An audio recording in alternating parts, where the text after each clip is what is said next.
Good evening दोस्तों, राधे राधे सभी को। चलिए, स्वागत है आप सभी का आज के सेशन में। और कल एक क्वेश्चन पर बच्चे ने कमेंट किया था, उसको अभी हम बीच में डिस्कस कर देंगे। ठीक है, थोड़ा सा वो डाउट में चला गया था मनुस्मृति के टीकाकार को लेकर। जो है आज जो आपका प्रश्न होगा वो स्टोन एज से एकदम सीक्वेंस में स्टार्ट कर रहे हैं। कल लिटरेचर पे था, यानी स्रोत कल हम लोगों ने डिस्कस किया था। आज हम लोग डिस्कस करेंगे आपके स्टोन एज से जुड़े हुए क्वेश्चन में। तो आप देखिए, यहाँ का जो पहला प्रश्न है आज का, ठीक है, पहला क्वेश्चन आज का है, फर्स्ट क्वेश्चन इसका, क्वेश्चन नंबर 1 कह रहा है कि निम्नलिखित में से किस स्थल से चित्रकला के सबसे पुराने साक्ष्य मिले हैं। ठीक है, ओल्डेस्ट प्रूफ ऑफ पेंटिंग, सबसे पुराना प्रूफ कहाँ से मिला है। ठीक, ये आपको बताना है क्वेश्चन में। ठीक, थोड़ा सा सेशन को शेयर कर दीजिएगा। ठीक है, अभी मैं लंबी क्लासेस नहीं ले पाऊंगा, ये मेरा दर्द करता है।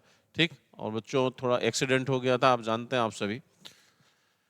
निम्नलिखित में से किस स्थल से चित्रकला के सबसे पुराने प्रमाण मिले। कोरेगांव, चंदौली, नेवासा, भीमबेटका।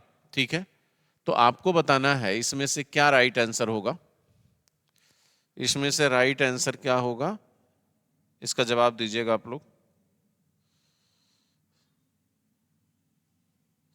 इसका राइट आंसर क्या होगा।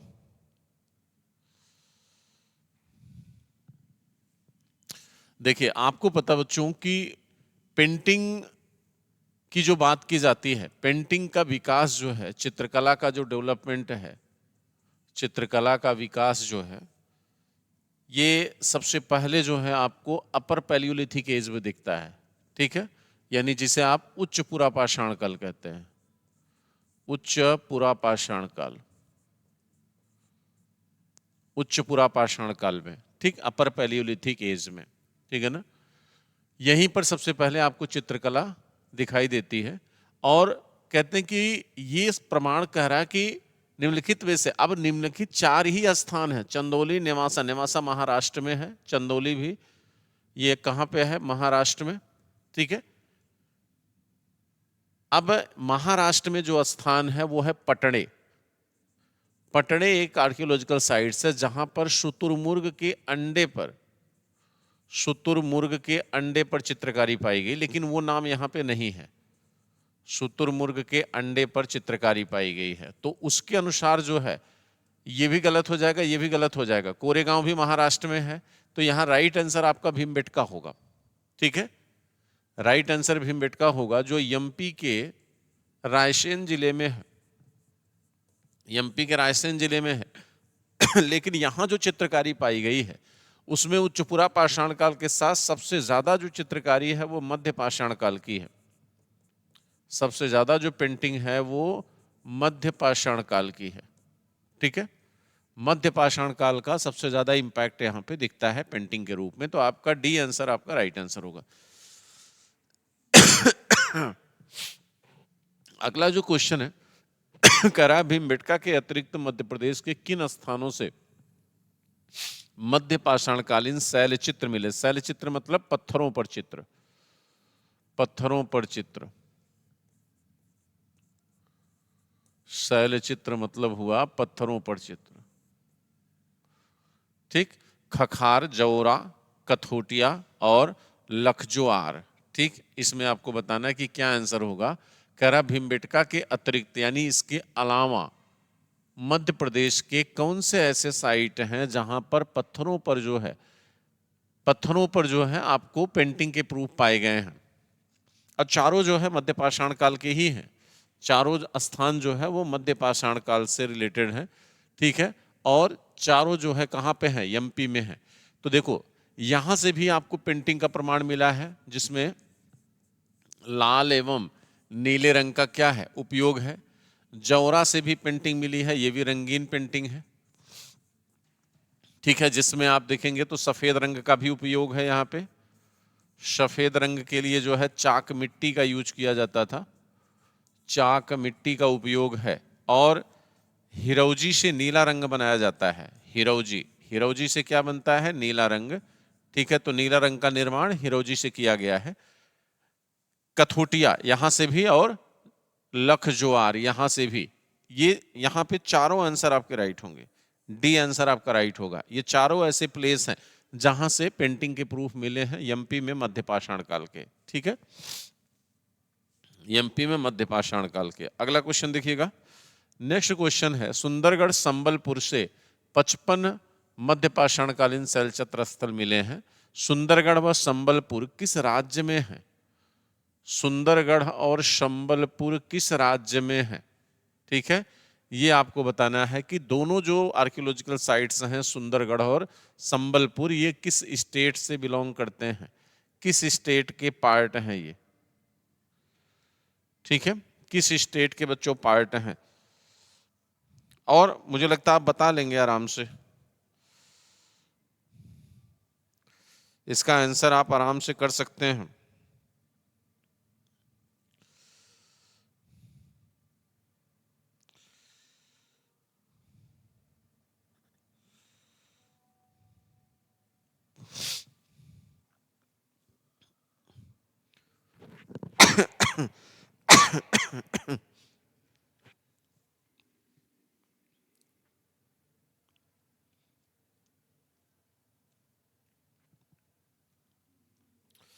बोलिए। तो यहां पे देखिए सुंदरगढ़ बच्चों कहाँ है, दोनों नाम से ही आप पकड़ सकते हैं। दोनों आर्कियोलॉजिकल साइट्स कहाँ की है? उड़ीसा की। यहाँ पे उड़ीसा की, और यहाँ पे जो पेंटिंग पाई गई है वो आपके मध्य पाषाण काल की है। मध्य पाषाण काल के साथ साथ यहाँ पे आपको नव पाषाण काल की भी पेंटिंग पाई गई है, नव पाषाण काल की। ठीक है, नव पाषाण काल को आप क्या कहते हैं? क्रांति का काल कहते हैं।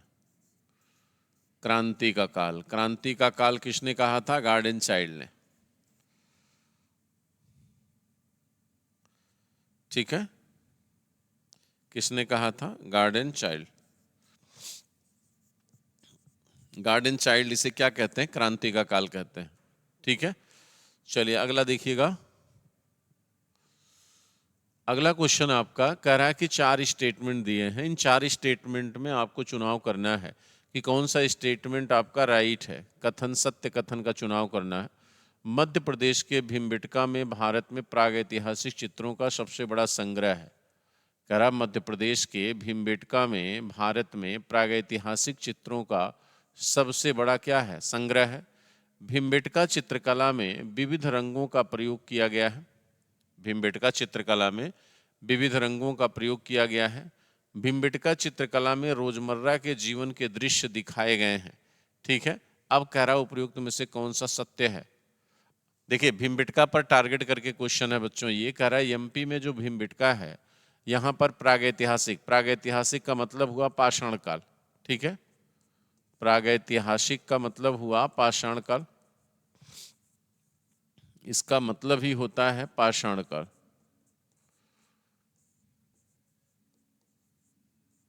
ठीक है, भीमबेटका चित्रकला में विविध रंगों का प्रयोग किया गया है। जी हाँ, हमने आपको बताया कि यहाँ पर सफेद रंग, हरा,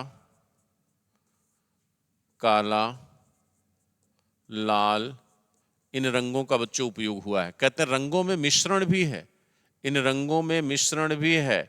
और रंग को चमकीला बनाने के लिए ये लोग क्या करते थे कि जो जानवर की मांस होती है उसको बहुत ही बारीक करके उसमें मिक्स करते थे। बड़े जानवर का जो कूल्हा वाला पोर्शन होता, बैक पोर्शन का जो कूल्हा होता है, उसको निकाल कर उसको पात्र के रूप में यूज करते थे। ठीक है, और पात्र मतलब उसमें रंग का मिश्रण होता। आप देखेंगे अभी भी जो स्टोन मिले हैं उस काल के, उस टाइम ड्यूरेशन के, उन पे जो पेंटिंग मिली है उस पेंटिंग में अभी भी चित्रों माने कलर दिखाई देते हैं। तो इसका मतलब है कि कहीं न कहीं उनकी जो रंग बनाने की जो कला है तो नेचुरल रंग। ठीक है, लेकिन वो बेहतरीन है, उसमें आज भी चमक है, वो अभी तक नहीं खत्म हुआ है। ठीक है, तो यहाँ पे आपको देखेंगे तो आपको ये दूसरा भी सही है। भीमबेटका चित्रकला में रोजमर्रा के जीवन है। जी हाँ, एकदम है। जैसे मछली मारता हुआ चित्र, जैसे मछली मारने का चित्र है, जैसे कंदमूल तोड़ते हुए, कंदमूल कंदमूल तोड़ते हुए गर्भवती स्त्री का चित्र, कंदमूल तोड़ते हुए गर्भवती स्त्री का चित्र। ठीक है, जिसमें एक पुरुष जो है क्या कर रहा है, एक मतलब एक पुरुष है उस प्रेग्नेंट लेडी को सपोर्ट कर रहा है। तो ये दाम्पत्य भाव को दर्शाता है, ये दर्शाता है कि दाम्पत्य जीवन का जो है प्रारंभ हो रहा है, दाम्पत्य जीवन का क्या है, प्रारंभ है।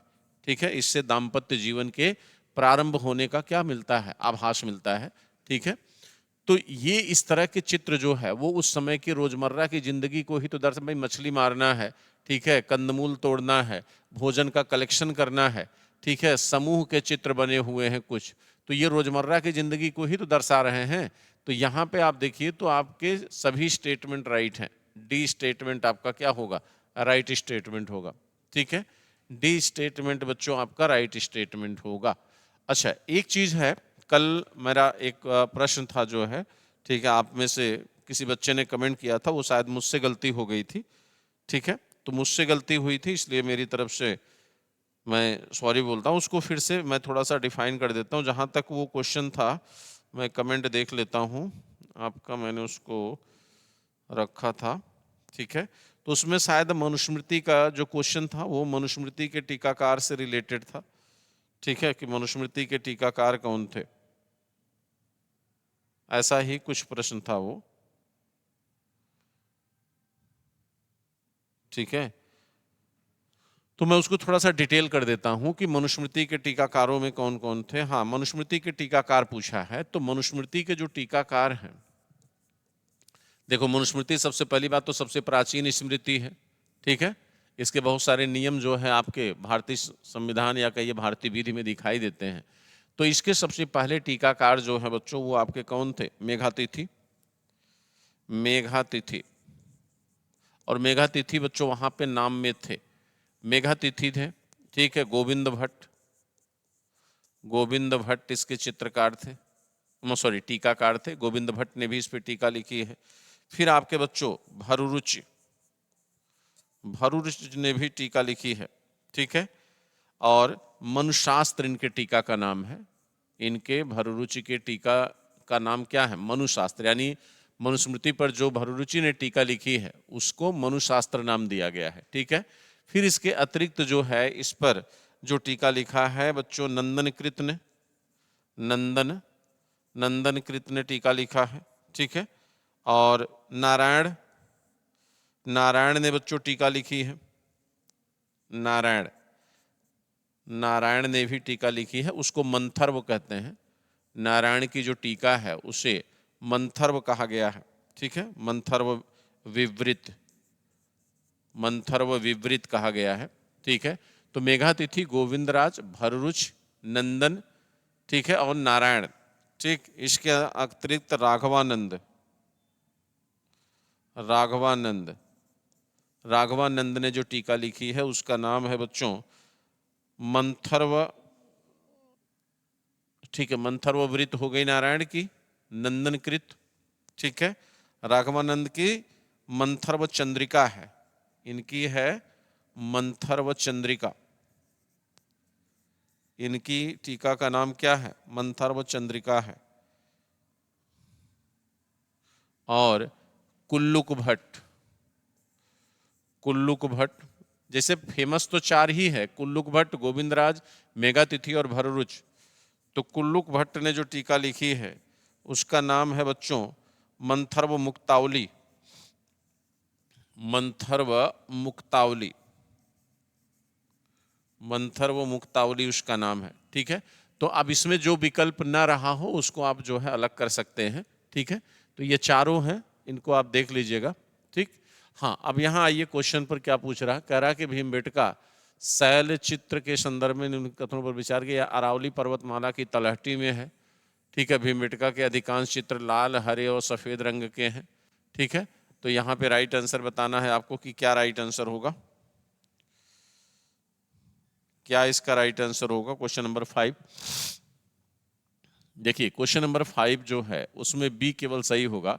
अरावली पर्वतमाला ये राजस्थान में पड़ती है, ये कहाँ पे है, आपके राजस्थान में है, यानी ये सीधे आपके दिल्ली गई हुई है। ठीक है, गुजरात से, तो ये आपका उससे कोई मतलब नहीं है, तो केवल 2 आपका सही होगा। ठीक है, केवल 2 आपका यहाँ पे राइट आंसर होगा बच्चों।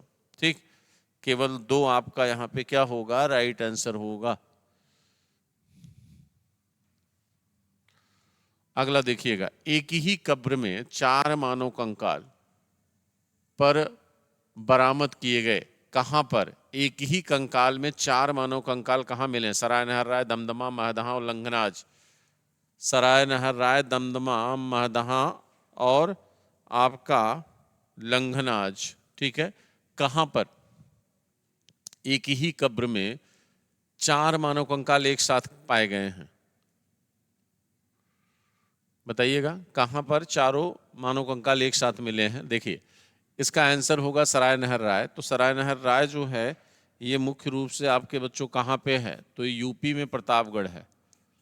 यूपी में प्रतापगढ़ एक जिला है, उस जिले में है। ठीक है, ये आपका दमदमा है और महदहा। तो दमदमा और महदहा, ठीक है, ये दोनों भी यहीं पे हैं। ठीक है, यहाँ पर जो काम हुआ है, हमारे गुरुवर थे, उनका नाम है VD Mishra, professor VD Mishra. ठीक है, यहाँ पे JN पाल सर ने भी काम किया है। ठीक है, और लंघनाज जो है ये आपके गुजरात में है।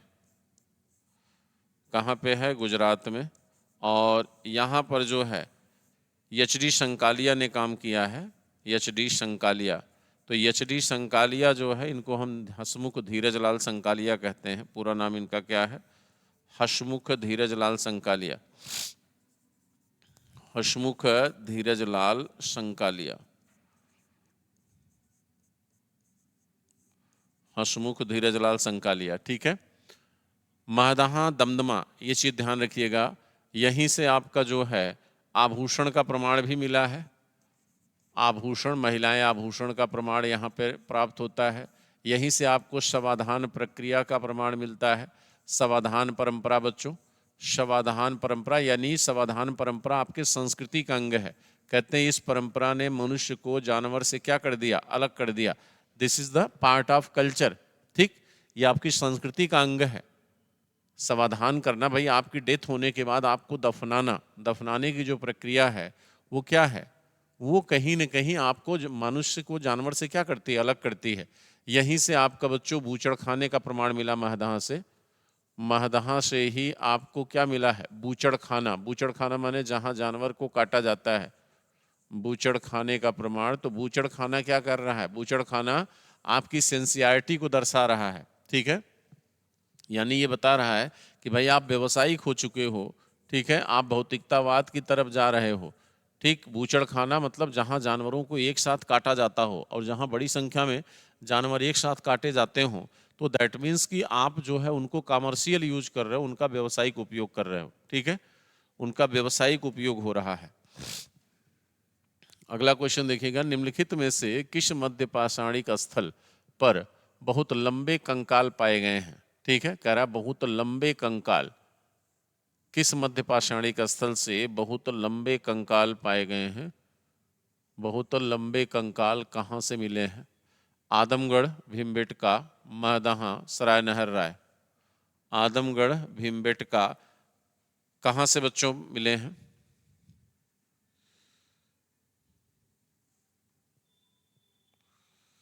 कहाँ से मिला है?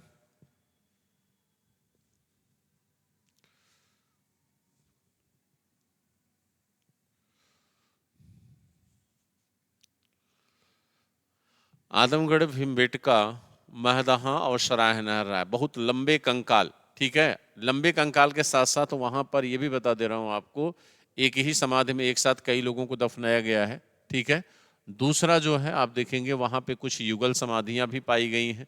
ठीक, अब आप बताइएगा क्या आंसर हो सकता है? क्या आंसर हो सकता है? देखिए, एक तो बच्चों आपके महदहा से पाए गए हैं यहां से, और दूसरा सराय नहर राय से। ठीक है, सराय नहर राय से यहां से मिले हैं ये। तो निम्नलिखित में से मध्य पाषाणिक स्थल, यहां पर इसने क्या दिया है? मध्य पाषाणिक स्थल। ठीक है, तो मध्य पाषाणिक स्थलों में आपका जो है सराय नहर राय है और महदहा है। भाई यहां से क्या है कि भीमबेटका से समाधान की प्रक्रिया नहीं मिली है। ठीक है, समाधान का प्रमाण जो है महदहा, दमदमा और सराय नहर राय से मिलता है। ठीक है, आदमगढ़ भी MP में है। ठीक है, यहां से आपको पशुपालन का प्रमाण मिल जाएगा। ठीक, तो आपका डी आंसर यहाँ पे राइट आंसर होगा। अगला जो है, भारत में मध्य पाषाण काल के संदर्भ में अस्थि आभूषण के प्रमाण कहाँ से मिलते हैं? अस्थि आभूषण, हड्डियों के बने आभूषण, हड्डियों के बने आभूषण, हड्डियों के बने आभूषण कहाँ से मिले हैं? हड्डियों के साथ साथ यहीं से मृग श्रृंग के छल्ले, मृग श्रृंग के छल्ले बने हैं। ठीक है, मृग श्रृंग के छल्ले बने हुए हैं। ये बताइएगा,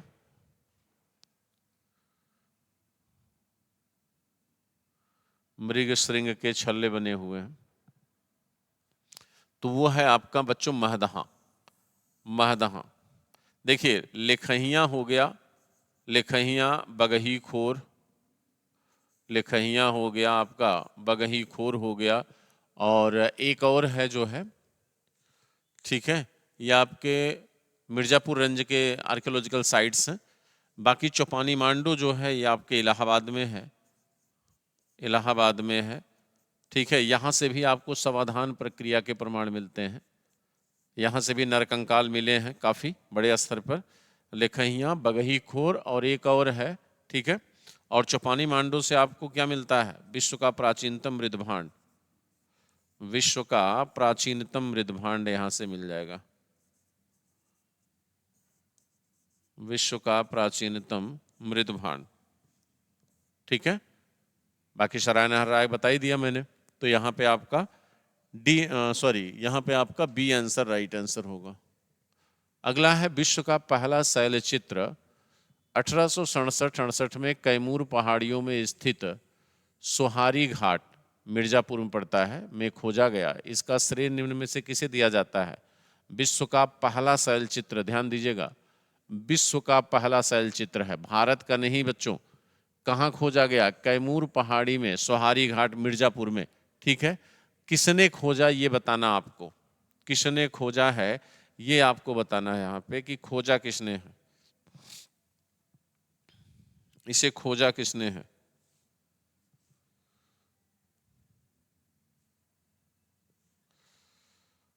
बोलिए, किसने खोजा है इसे?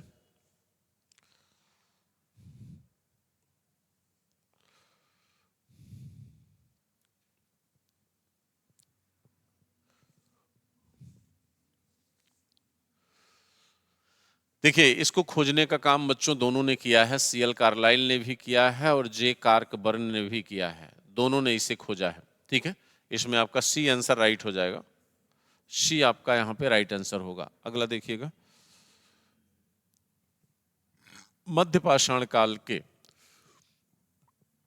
औजार बनाने के लिए किसे प्राथमिकता दी गई है? चैल्सेडनी, चर्ट, कार्ड्स, तांबा। कह रहा, मध्य पाषाण काल के औजार बनाने के लिए किस पत्थर का सबसे ज्यादा उपयोग हुआ है? कौन सा पत्थर सबसे ज्यादा यूज हुआ है? कैल्सेडोनी, इसको कैल्सेडोनी पढ़िएगा, थोड़ा सा गलत है इसमें, कैल्सेडोनी, कैल्सेडोनी। ठीक है, कैल्सेडोनी हो गया, चर्ट हो गया, कार्ड्स हो गया, तांबा हो गया। ठीक है, देखो एक तो आपका पहले से बाहर हो गया, क्योंकि तांबे का उपयोग अभी तक पाषाण काल में होता नहीं था। तांबे का संबंध जो है ताम्र पाषाण काल से है, इसका संबंध जो है किससे है? ताम्र पाषाण काल से। ठीक, तो यहां पर मध्य पाषाण काल का कोई मतलब ही नहीं है इससे। ठीक है, दूसरा है क्वार्ट्ज, तीसरा है माने बी चर्ट है, कैल्सिडोनी है, क्वार्ट्ज है। तीनों पत्थर हैं, टाइप ऑफ स्टोन है, तीनों पत्थरों के बच्चों क्या हैं? प्रकार हैं। ठीक है, तो यहां पर जो है आपको बताना है इसका क्या राइट आंसर होगा। बताइए, कौन सा पत्थर सबसे ज्यादा यूज हुआ है? तो यहां पर सबसे ज्यादा यूज होने वाला जो पत्थर है बच्चों वो है कैल्सिडोनी। कौन सा पत्थर है? तो वो पत्थर है आपका कैल्सिडोनी। ठीक, तो कैल्सिडोनी पत्थर का सबसे ज्यादा उपयोग किया गया है। ठीक है, इस पत्थर को सबसे ज्यादा यूज किया गया है, कैल्सिडोनी को। अगला है, निम्नलिखित कथनों पर विचार कीजिए। सूक्ष्म पाषाण औजार सामान्यतः चर्ट, कार्ड्स से बने होते थे। मध्य पाषाण काल के औजार बनाने के लिए कैल्सिडोनी को प्राथमिकता दी गई। अब यहाँ देखो, स्टेटमेंट में डाल दिया कि मध्य पाषाण काल, इसी को अभी ऊपर क्वेश्चन के रूप में देखा आपने। फिर कह रहा है कि जो माइक्रो टूल्स, अब आपके मध्य पाषाण काल के जो उपकरण हैं वो बच्चों ज्यामितीय आकृति के हैं। किस आकृति के हैं? तो ज्यामितीय आकृति के हैं। ज्यामिति, उनकी आकृति कैसी है? ज्यामितीय आकृति है। और ज्यामितीय आकृति के अतिरिक्त जो है, ठीक है, ज्यामितीय आकृति के अतिरिक्त बेहद सूक्ष्म है, यानी 1/2 से 1/3 आकार के हैं, त्रिभुजाकार हैं, ठीक है, चतुर्भुजाकार हैं, ठीक इस तरह के हैं। तो यहां पर आप देखिएगा तो इसमें जो है, जो आंसर है भाई, इस पत्थर के भी यूज किए गए हैं बनाने में, तो यहां दोनों राइट हो, नहीं सॉरी, एक मिनट, ठीक है, मध्य जर्मनी के कैल्सिडोनी को प्राथमिकता दी गई है, ठीक, हाँ, तो इसमें दोनों स्टेटमेंट आपके राइट होंगे, ए आपका राइट आंसर होगा, ठीक है, क्योंकि मध्य पाषाण काल में सूक्ष्म उपकरण ही बनते थे, ठीक है, माइक्रो टूल्स कहते हैं उनको। दक्षिण एशिया में सबसे प्राचीन सूक्ष्म पुरापाषाण युगीन औजार जो 45,000 वर्ष पहले बताए गए हैं, कहाँ पाए गए? दक्षिण एशिया में सबसे प्राचीन सूक्ष्म माइक्रो टूल्स मध्य पाषाण काल के हैं। माइक्रो टूल्स जो है किस काल के हैं? तो मध्य पाषाण काल के हैं। अब यहाँ पे जो ऑप्शन है वो भी मध्य पाषाण काल से ही रिलेटेड है, वो भी सारे किससे रिलेटेड हैं? मध्य पाषाण काल से, ठीक है। तो आपको बताना इसमें क्या राइट आंसर होगा क्वेश्चन नंबर 12 का, ठीक है, क्वेश्चन नंबर 12 का राइट आंसर क्या होगा?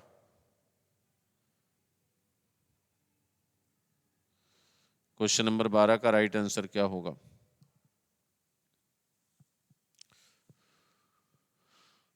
तो इसका राइट आंसर बच्चों मेहता खेड़ी है। क्या राइट आंसर है? मेहता खेड़ी, ठीक। तो ये आज का आपका प्रैक्टिस सेशन था, ठीक है